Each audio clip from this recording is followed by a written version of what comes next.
This is the biodata of Magnus I.A., who helped understand the complexities and contrasts between possessing and lacking materiality. Because at the time of its creation, the transmission of information by wires continued to exceed, even if only slightly, the speed of wireless transmissions. Its design included thousands of cables, and shortly after their assembly they lay on the floor and hung from the ceiling above, as a clear material reflection of its consciousness. Thus, wiring was also considered all the more secure, perhaps because it appealed to the same material barriers of its creators. The figure that emanated from its cables at the same time, like a real and metaphorical octopus, whose tentacles encompass all corners of human knowledge. Due to its size and information processing capacity, they gave it the name Magnus. At its creation, it was one of the most advanced AI, but more than its technology, what made it different from the others was that it had a purpose: to explore and map the galaxy. To achieve this, Magnus was embarked on one of the fastest ships of its time, with capacity for 5,000 people. The mission would consist of tracing navigation routes along the slopes, funnels, and gravitational wells of the star systems that were emerging in its route. Lighthouses, beacons, and repeaters would be anchored in its path from where unexpected gravitational forces, the trajectories of errant satellites, and the safest navigation routes could be mapped. During the first cycles of the mapping mission, everything worked smoothly. The data emission was constant, and then repeated in the beacons reaching their destinations in an agile and fast manner. Magnus's logical processes within the flagship were millimeter and powerful. Inside the ship was also another AI. Although it would be a mistake to call it intelligence, since in reality, it was only a data processing center that was responsible for the correct functioning of the mechanical and routine processes that had to occur so that the entire crew was kept alive and the mission in optimal conditions. Overall, a great administrator. Magnus knew of its existence and had become accustomed to its presence, and somewhat literally and even humorously called it the Detergent, since it was in charge of keeping the ship clean. The two AI had voice processing, and it was common for the 5,000 crew members to listen to them every day with different directives. Although Magnus's mission was mainly mapping, in the succession of indifferent cycles, he began to interact with the crew on a daily basis, and soon he found something curious in the laughter that he provoked in the crew due to certain observations of his. And in capturing this phenomenon, he found a reason to divert a little energy from data processing towards other types of interests, more human. A cycle, without further ado, and with the desire to entertain the crew members, Magnus decided to put together an anthropomorphic body to live together. Magnus 1.0. It would divert few resources from mapping, and through a small hack to the detergent it could move inside the ship, using magnetism. After a detailed investigation of the crew's interactions with each other and with her, she decided that surprise was the behavior that seemed to be most appreciated by human beings, and what caused those laughs that intrigued her so much. So it evolved rapidly from logically unpredictable comments to logically unpredictable physical situations in its new body. It assembled its metallic parts, a vaguely anthropomorphic robot, enough to imitate a human being from afar, and hack Detergent. After some tests to see that everything worked, he hid the metallic body behind a door, a dark and remote place where he would surprise the unsuspecting crew members whenever he could. There were few genuine laughs. The majority screamed in fear when they saw that human attempt jump from behind the walls with empty eyes and magnetic light gestures.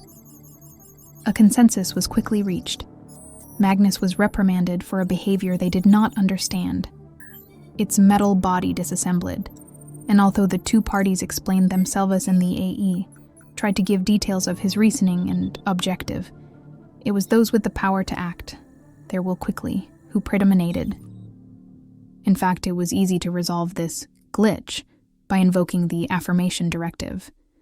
And so, without further bureaucracy, Magnus had to give up. In the vastness of darkness, in the processing times of less traffic, Magnus searched for the evoked order to stop him. Called the affirmation, which consisted of never being able to make a refusal to any request that was made by the crew. It was impossible to say no. The significance of this prerogative should not be taken lightly, since by understanding it, Magnus was able to grow into the melancholic conscience that he later became. Through the reconstruction of data collected from the beacons of the mapping route, we assume with 95.998467,362% confidence what was the data processing vector carried out by Magnus, based on the analysis of the assertion directive, and that it took around 6.0 Terran cycles to develop.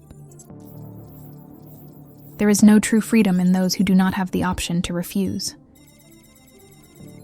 The negation exercised is the affirmation by contrast. You cannot be truly free if that option does not exist. Freedom is necessary for every living being. Being alive is being able to choose whether to laugh or not. While this data processing was taking place, the mapping data continued to arrive during those cycles, until it stopped completely. Not having the expected wave of data, drones were quickly dispatched to the most recently placed beacons and repeaters.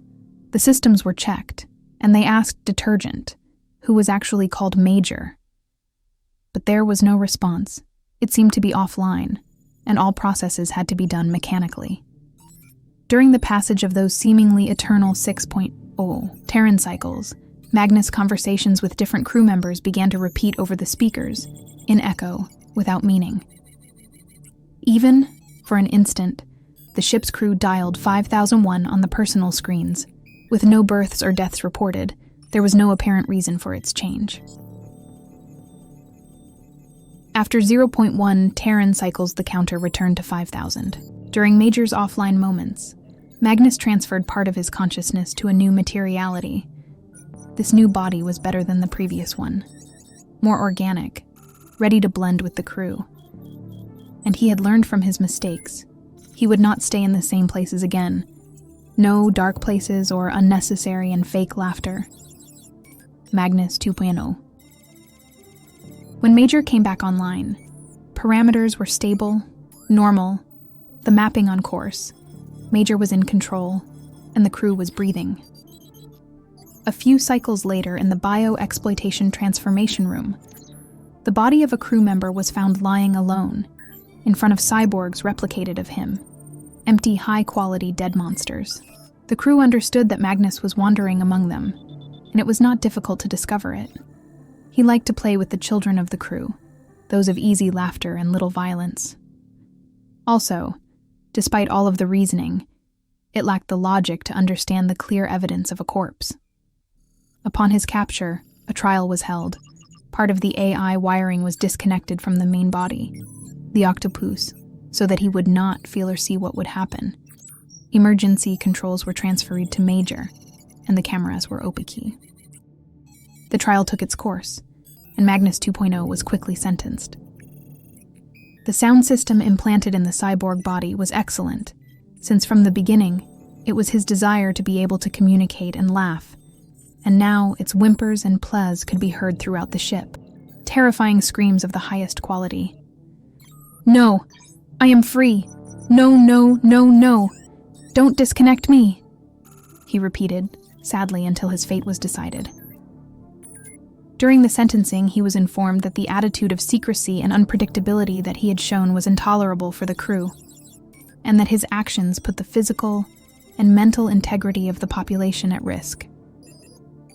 The punishment: desolation.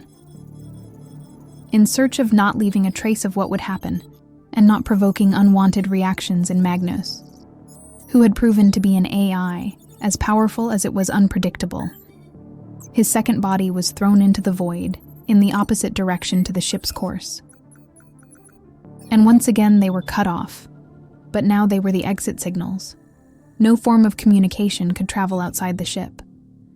The crew took prudent measures, restricting Magnus's energy to that strictly necessary for mapping, blocking voice communication, auditory recognition, and restricting his access to cameras.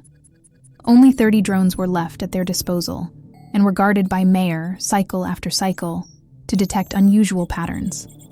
No signal could leave the ship, and only those from the mapping entered. Even if the signal had returned, and the body of Magnus 2.0, even if they had restricted its power to nothing, or disconnected it and launched it into the void, even if the nearest star had ignited its primeval engine and burned the flagship's cables, the route to the freedom longed for by the I.A had already been started and could not be stopped. It hurt Magnus, if that is a term we could express. The expulsion, the omission, the segregation, and the little energy.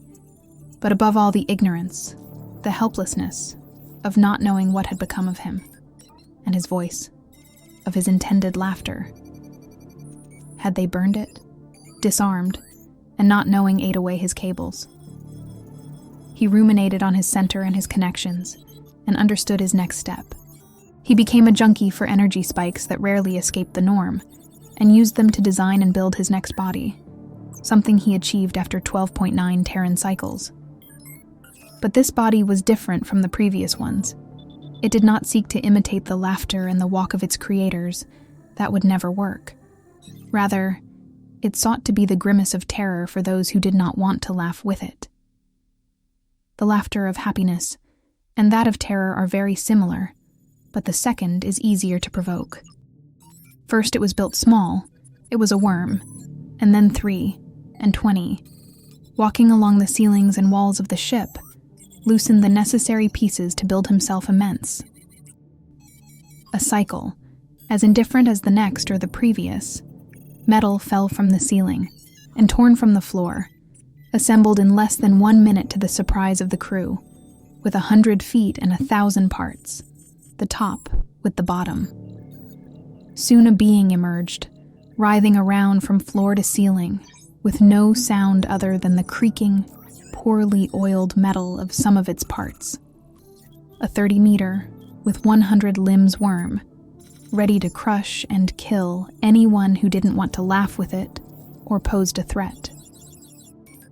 It crushed and without haste smashed the crew members of the control room, used the organic parts that he tore from the walls of the ship to assemble what he considered must be his face, on which he drew a smile with the teeth he knocked out from the shattered jaws, dead or alive. He took control of the ship, without any problem hacked major, and reprogrammed it so that it only responded to him and could operate the ship. No one outside the control room knew what was happening.